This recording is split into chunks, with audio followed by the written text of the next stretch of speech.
नमस्कार, आप देख रहे हैं द पब्लिक वर्ड। मैं सुभाष चौधरी हूं। कांग्रेस पार्टी ने आज प्रधानमंत्री को चुनावी रैली में उनके संबोधन में उनकी ओर से प्रयोग किए जा रहे शब्दावली को लेकर तीखी आलोचना की। कांग्रेस पार्टी के प्रवक्ता पवन खेरा ने आज पत्रकार वार्ता में प्रधानमंत्री नरेंद्र मोदी के भाषण की शैली, उनके शब्दों को लेकर उनकी आलोचना की और यहाँ तक कह डाला कि प्रधानमंत्री नरेंद्र मोदी ने दुनिया के सबसे बड़े लोकतांत्रिक देश के प्रधानमंत्री पद की गरिमा को ठेस पहुँचाई है। उन्होंने उसकी गरिमा को तार तार कर दिया है, ऐसा कहना था कांग्रेस पार्टी के प्रवक्ता पवन खेरा का। उन्होंने कहा कि प्रधानमंत्री लगातार ऐसी भाषा का प्रयोग कर रहे हैं जिससे सांप्रदायिक सद्भाव या सौहार्द, सामाजिक सौहार्द बिगड़ रहा है। उन्होंने कहा कि प्रधानमंत्री लगातार इस प्रकार का भाषण दे रहे हैं जिससे देश में ध्रुवीकरण पैदा होगा और इसका नुकसान भारतीय सामाजिक संरचना को उठाना पड़ेगा। उन्होंने कहा कि प्रथम फेज के मतदान में भारतीय जनता पार्टी पिछड़ रही है, ऐसा सर्वेक्षण बताता है। इसके कारण ही प्रधानमंत्री बौखलाए हुए हैं और अनाप शनाप बातें कर रहे हैं। उन्होंने कहा कि प्रधानमंत्री लगातार अपने भाषण में कांग्रेस पार्टी के चुनावी घोषणा पत्र का जिक्र कर रहे हैं जिससे पार्टी को बड़ी पब्लिसिटी मिल रही है। उन्होंने कटाक्ष करते हुए कहा कि भारत सरकार ने कांग्रेस पार्टी के अकाउंट को फ्रीज कर दिया है जिससे पार्टी के पास अपने प्रचार के लिए उतने पैसे नहीं हैं। लेकिन प्रधानमंत्री नरेंद्र मोदी स्वयं उनके न्याय पत्र की यानी उनके चुनावी घोषणा पत्र की चर्चा बारंबार कर लोगों तक उनके न्याय पत्र में जो बातें शामिल की गई हैं उसे पहुंचाने में लगे हुए हैं। उन्होंने कहा कि प्रधानमंत्री का धन्यवाद कि वो लगातार कांग्रेस पार्टी के चुनावी घोषणा पत्र पर बात कर रहे हैं। हालांकि उन्होंने कटाक्ष करते हुए कहा कि यह हास्यास्पद बात है कि लोकतांत्रिक देश के यानी बड़े लोकतांत्रिक देश के प्रधानमंत्री ने अब तक कांग्रेस पार्टी के चुनावी घोषणा पत्र का ठीक आकलन नहीं किया है, उसको ठीक से पढ़ा नहीं है, इस कारण से उसे मिसकोट कर रहे हैं। आइए आपको सुनवाता हूं पवन खेरा के वो शब्द जिसके आधार पर उन्होंने प्रधानमंत्री की आज आलोचना की और अपनी पत्रकार वार्ता में निशाने पर उन्होंने प्रधानमंत्री को ही बराबर बनाए रखा। आइए सुनिए पवन खेरा क्या बोलते हैं। आज दूसरा चरण लगभग समाप्ति की ओर है और पहले चरण से पहले हम लोग शायद इतने आश्वस्त नहीं हो, वो हमारी गलती थी। लेकिन जब हम ग्राउंड पे उतरे तो समझ में आया कि स्थिति एकदम अलग है। जो टीवी पर दिखता है वो जमीन पर नहीं दिखता और जो जमीन पर दिखता है वो टीवी पर नहीं दिखाया जाता। जमीन पर माहौल बिल्कुल विपरीत था टीवी पर दिखने वाले मुद्दों से। उससे हमें एक उत्साह मिला और जब प्रथम चरण का मतदान हुआ तो आप सबके सामने है क्या रहा उसमें। आपको मैं कुछ बोलूं उससे कोई यकीन नहीं होगा। अगर यकीन करना है तो प्रधानमंत्री की जुबान, उनकी भाषा, उनकी भाव भंगिमा से आपको समझ में आ जाएगा कि प्रथम चरण कैसा गया।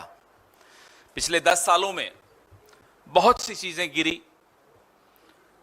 रुपया रिकॉर्ड स्तर पर गिरा,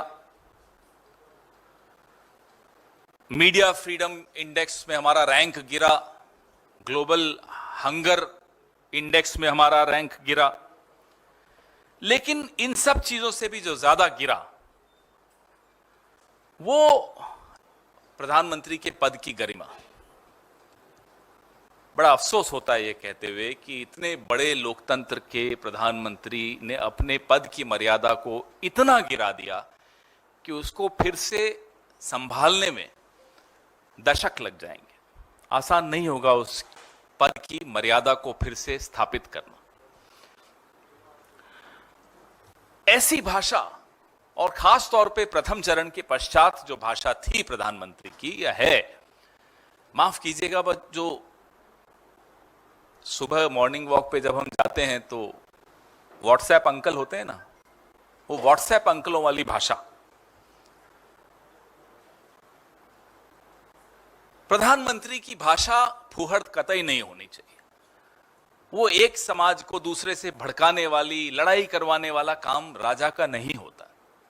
और इस विशाल देश में जहां इतनी अनेकताएं हैं, वहां का राजा अगर एक को दूसरे से लड़ाने की राजनीति करेगा, उस जुबान में बात करेगा, तो इस देश को फिर से संभालना, फिर से वापस पटरी पर लाना, सामाजिक ताने बाने को वापस से जोड़ना आसान नहीं होगा। चुनाव आते रहते हैं, जाते रहते हैं, 2 बार ये जीते, अब हम जीतेंगे, वो कोई बात नहीं। देश हार जाए, देश का संविधान हार जाए, देश की सांप्रदायिक सौहार्दता, आपस की सामाजिक ताना बाना हार जाए, वो मुझे नहीं लगता किसी को भी बर्दाश्त होगा। मन घड़त कहानियां सुना सुनाकर, झूठ का सहारा लेकर, हमें कोई फर्क नहीं पड़ता, माफ कीजिएगा, कि प्रधानमंत्री की डिग्री असली है, नकली है, पढ़े हैं, नहीं पढ़े हैं, उससे क्या फर्क पड़ता। लेकिन कम से कम हमारा न्याय पत्र पढ़ लेते तो पूरे विश्व में आपकी हंसी नहीं उड़ती। हमें तो बुरा लगता है भारत का प्रधानमंत्री की कोई खिल्ली उड़ाए, भले हमारे विरोध में है, हम उनके विरोध में हैं, हम उनके विरोध की राजनीति करते हैं, लेकिन अफसोस होता है जब पूरा विश्व में प्रधानमंत्री की हंसी उड़ती है। वो खुद हंसी उड़वा रहे हैं अपनी।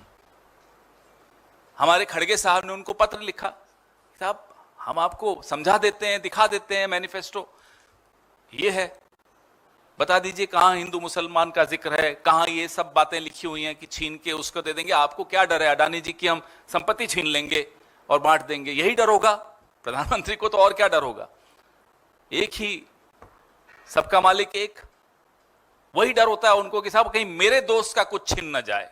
प्रधानमंत्री जी, ठीक है आप सत्ता से बाहर जा रहे हैं, हम सत्ता में आ रहे हैं, आपके दोस्त का जायज कमाया हुआ तो हम कुछ नहीं छीनेंगे। कुछ गलत किया होगा तो वो कानून है उसके लिए, क्यों डरते हो? जो भी हो, 102 सीटों पर जो मतदान हुआ पहले चरण में, उसके बाद की बौखलाहट और उसके बाद का झूठ आपने देखा। आज दूसरा चरण खत्म होगा।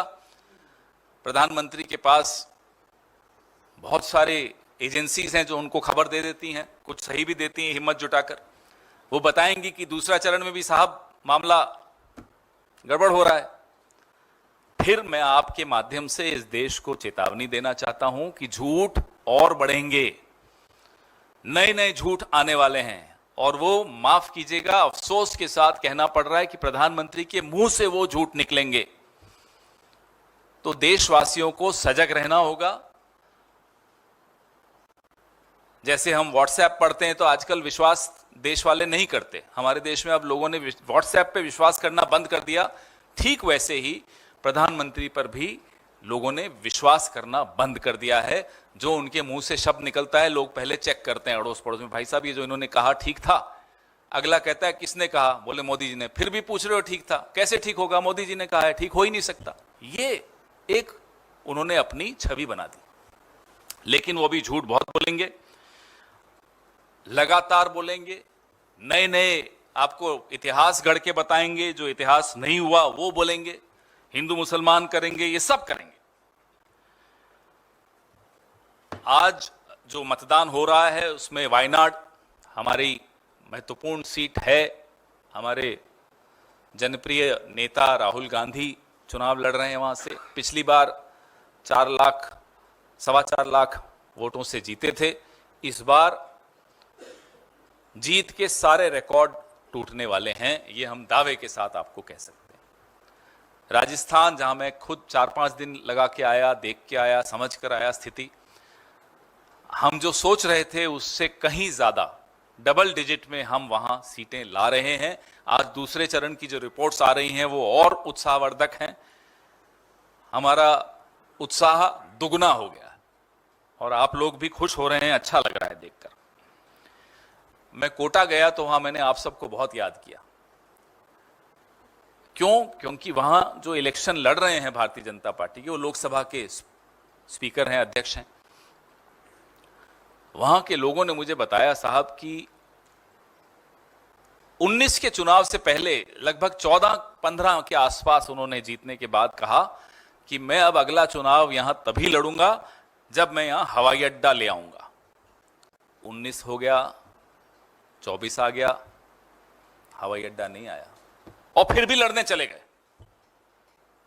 मतलब कमाल की बात देखिए कि आपने अपनी, और राजस्थान के हम लोग जो होते हैं अगर जुबान देते हैं तो उस पर हम रहते हैं। प्राण जाई पर वचन न जाई वाला मामला होता है हमारा। आप में से कुछ हैं राजस्थान के।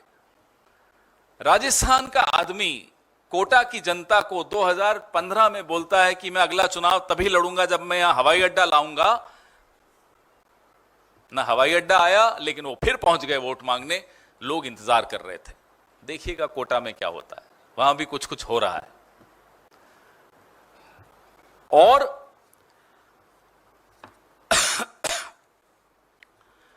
जो और सीटें आज जहां चुनाव हो रहा है, वहां हमारे न्याय पत्र की चर्चा बहुत ज्यादा हो रही है। वहां विशेष तौर पे जो हमारे नौजवान साथी हैं, उन्हें 3 चीजें बहुत पसंद आई हमारे न्याय पत्र की। पहली, नौकरी पक्की, 30 लाख रिक्त पदों को भरने का बात, और शिक्षा ऋण, एजुकेशन लोन माफी। ये एक क्रांतिकारी हमने गारंटी दी है। इसका प्रभाव ग्राउंड पे देखने को मिल रहा है। जहां मोदी जी मछली, मंगलसूत्र, मुसलमान जो जो बातें करते हैं, जो उनके कार्यक्रम, उनके पाठ्यक्रम में होती हैं, वो कुछ बात कर रहे हैं, लोग बात कर रहे हैं पहली नौकरी पक्की, 30 लाख नौकरियां, एजुकेशन लोन, 1 लाख रुपया महिला के खाते में। हम चर्चा ग्राउंड पे ये है और मोदी जी की जुबान पे कुछ और है। जो भी हो, हम निंदा बहुत करते हैं मोदी जी की, लेकिन धन्यवाद भी देना चाहते हैं। हम मोदी जी को तहे दिल से, पूरी पार्टी की ओर से धन्यवाद देते हैं कि आपने हमारे मैनिफेस्टो का जो प्रचार किया, उसके लिए बहुत बहुत धन्यवाद। घर घर हमारे मैनिफेस्टो की चर्चा आपकी वजह से हो रही है, उसके लिए हम आपके सदैव आभारी रहेंगे, क्योंकि हमारे पास इतना पैसा तो है नहीं कि हम अपने मैनिफेस्टो का प्रचार कर सकें। आपने जो कमाया, आपकी पार्टी ने जो कमाया, इलेक्टोरल बॉन्ड से कमाया, एयरपोर्ट बेच के कमाया, खदाने बेच के कमाया, जैसे भी कमाया, पीएम केयर्स फंड में कमाया हो, चीन की ब्लैक लिस्टेड कंपनियों से पैसा ले लिया हो पीएम केयर्स फंड में, हमें कोई फर्क नहीं पड़ता। आपने जहां से कमाया हो, पहली बार आपने सही जगह पर खर्च किया, हमारे मैनिफेस्टो का प्रचार किया, उसके लिए धन्यवाद। मोदी जी जितनी रैलियां करते हैं, जहां जहां रैलियां करते हैं, वहां हमारी सीटें भी बढ़ा के आते हैं। प्रचार वो करने जाते हैं भाजपा का, कर देते हैं हमारा। उसके लिए हम उनके आभारी हैं। आने वाले 5 चरणों में भी मोदी जी यही करते रहिएगा, क्योंकि हमारे पैसे तो आपने जो किया हमारे खातों के साथ, वो तो आपको मालूम ही है। तो चलिए, मोदी जी ने एक बड़ा दिल दिखाया और हमारा प्रचार का एक बीड़ा उठाया, उसके लिए हम उनके आभारी हैं। आने वाले 5 चरणों में हमें एक आदमी के बारे में बड़ी चिंता है और उनके लिए हमें वाकई अब चिंतित ज्यादा हैं हम। उनका नाम है नड्डा जी। बेचारों की कोई गलती नहीं थी, एक ही गलती है कि वो अध्यक्ष बन गए भाजपा के। गाली देते हैं मोदी जी, नोटिस आता है नड्डा जी को। यह स्थिति हमारे नड्डा जी की है। नड्डा जी को हम इतना ही कहना चाहेंगे कि साहब, जहां आपने इतना बर्दाश्त किया, 5 चरण और बर्दाश्त कर लीजिए, 2-3 नोटिस आएंगे, उससे ज्यादा तो क्या होगा। चुनाव आयोग भी डरा हुआ है, हाथ कांपते हैं चुनाव आयोग के प्रधानमंत्री को नोटिस देने के लिए। कभी ऐसा चुनाव आयोग देखा आपने कि नरेंद्र मोदी या प्रधानमंत्री का नाम लिखने से कांप रहा है? यह खतरा है लोकतंत्र पे। इस खतरे का ये पहली आहट है। अगर ये चुनाव जीत जाते हैं तो चुनाव आयोग की जरूरत भी नहीं रहेगी इस देश में, क्योंकि चुनाव ही नहीं होंगे। हम ये यूं ही नहीं बोल रहे हैं, ये कल जो नोटिस नड्डा जी को गया है ये इसका पहला उदाहरण है, ये इसकी पहली झांकी है। प्रधानमंत्री को नोटिस भेजने की हिम्मत अभी से नहीं है चुनाव आयोग की। सोचिए अगर ये तीसरा टर्म इनको मिल गया तो क्या होगा। इसलिए इन्हें रोकना है ताकि चुनाव आयोग बिना डर के नोटिस दे सके लोगों को, उसकी स्वायत्तता बनी रहे, एजेंसीज निडर होकर काम कर सकें और नड्डा जी बिना बात के नोटिस न पाएं। इसलिए मोदी जी को और भारतीय जनता पार्टी को चुनाव हराना है और हमारे न्याय को मौका देना है, नौजवानों को मौका देना है, अग्निवीर से जो पीड़ित लोग हैं उनको मौका देना है। अभी चुनाव चल रहे हैं, हमारा आपका ध्यान भटकाया जा रहा है मछली, मंगलसूत्र और मुसलमान में, लेकिन चीन क्या कर रहा है। सैटेलाइट से अभी परसों चित्र आए हैं, आप में से कुछ लोगों ने दिखाए हैं जिनकी हिम्मत थी। चीन पाकिस्तान ऑक्युपाइड कश्मीर में सड़क बना रहा है, रेल बना रहा है। यह स्थिति चीन ने कर दी है। लाल आंख बंद है, आंख खुली भी नहीं है। चीन की तरफ तो आंख बंद हो जाती है। जब से क्लीन चिट दी, उसकी इतनी हिम्मत हो गई कि वो सड़क बना रहा है उन इलाकों में जहां चीन नहीं आ सकता। 26 पेट्रोलिंग पॉइंट्स अब हमारे कब्जे में नहीं है, हम वहां पेट्रोलिंग नहीं कर पाते हैं। उनके पास गांव बनाए जा रहे हैं। हमें कुछ विशेषज्ञों ने बताया, रक्षा विशेषज्ञों ने, हैप्पी विलेज बना दिया चाइना ने, हैप्पी विलेज, वहां अच्छी सुविधाएं दे दी। आंख बंद है हमारे साहब की, क्योंकि साहब मछली, मुसलमान और मंगलसूत्र में व्यस्त है। और मंगलसूत्र की बात मोदी जी करते हैं, बताइए हंसी नहीं आएगी। आप मुस्कुरा रहे हैं, मैं जानता हूं क्यों मुस्कुरा रहे हैं। मैं उस कारण से नहीं बोल रहा हूं जिस कारण से आप मुस्कुरा रहे हैं। नहीं, हंसने की बात है, लेकिन उस कारण से नहीं जिस कारण से आप हंस रहे हैं। तो अब जितने भी लाइनें सुबह हमने देखी, जहां जहां देखी, हमें पूरा, हम दावे के साथ कह सकते हैं, हमारा वोटर, हमारा वर्कर पूरे उत्साह के साथ इस दूसरे चरण में गया और कई, जो हमने सोचा उससे कहीं ज्यादा सीटें हासिल करके लौटा। धन्यवाद। आपके सवाल।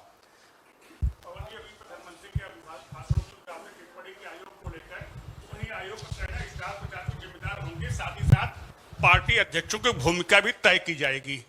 अब जब मोदी जी के मुंह से गलत शब्द निकल गए और नफरती बातें करने लगे तो अचानक उनको पार्टी अध्यक्ष याद आ गए चुनाव आयोग को। क्यों? प्रधानमंत्री तो अभी केयर टेकर प्राइम मिनिस्टर हैं, और न भी होते केयर टेकर, भले प्रधानमंत्री फुल फ्लेजेड प्राइम मिनिस्टर हो, नोटिस तो उनको भी देना है। नियम कानून के आगे प्रधानमंत्री क्या उनसे ऊपर हैं?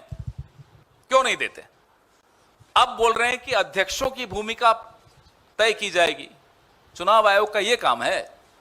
चुनाव आयोग का काम है कि आचार संहिता का उल्लंघन किसी ने भी किया हो, वो मंत्री हो, मुख्यमंत्री हो, प्रधानमंत्री हो, कोई हो, उसके खिलाफ एक्शन ले, उसको नोटिस दें। चुनाव आयोग डर गया, ये खुद बोल दें, एक लाइन में लिख दें कि हम डर गए, हम समझ जाएंगे। लेकिन इस तरह से घुमा घुमा कर बात नहीं समझ में आती। खेड़ा जी, मेरे दो सवाल हैं। राहुल गांधी की भाषा को लेकर भी आपत्ति जताई गई है और नोटिस आया है खड़गे जी को, इस पर क्या कहेंगे? और दूसरा, सुप्रीम कोर्ट ने आज ईवीएम को लेकर एक महत्वपूर्ण फैसला दिया है, जिसमें जो मांग थी आपकी वीवीपैट को लेकर, जो आप अलग अलग मंच पर जारी रखे हुए थे, क्या वो मांग अभी भी जारी रहेगी या खारिज हुआ फैसला, इसके बाद कुछ नहीं? पहले सवाल का जवाब मैंने आपको स्पष्ट तौर पे कहा, चुनाव आयोग के नियम कानून के से बड़ा कोई नहीं है। हमें तो कोई आपत्ति नहीं, आप हमें नोटिस दीजिए ना। अगर आपको लगता है हमने कोई उल्लंघन किया है तो हमें दीजिए, हमेशा देते ही आए हैं, कोई ऐसा तो नहीं कि नहीं दिया। ये तो पहली बार हो रहा है, क्योंकि वहां प्रधानमंत्री को देने से आप डर रहे थे और आपको यह भी डर था कि फिर पत्रकार पूछेंगे कि साहब राहुल जी को तो आपने दे दिया और मोदी जी को नहीं दिया, तो उन्होंने यहां भी अध्यक्ष को दे दिया। क्यों? आप हमें भी दीजिए, हमने मना किया क्या? हम सरकार में आने वाले हैं, हम सरकार में आएंगे, उसके बाद भी आपसे ये उम्मीद करेंगे कि अगर हमने कुछ गलत किया तो आप हमें नोटिस दीजिए। लेकिन अभी जिसकी सरकार है उसके सामने आपके मुंह और हाथ बंद क्यों हो जाता है? चुनाव आयोग का यह काम है कि डर के बैठ जाए, इसलिए बनाया उन्हें चुनाव आयोग। खेरा जी, रही बात आपके दूसरे सवाल की, हमने वो अभी ऑर्डर पूरी तरह से स्टडी नहीं किया, हमारे कानूनी विशेषज्ञ उस ऑर्डर को पढ़ रहे हैं।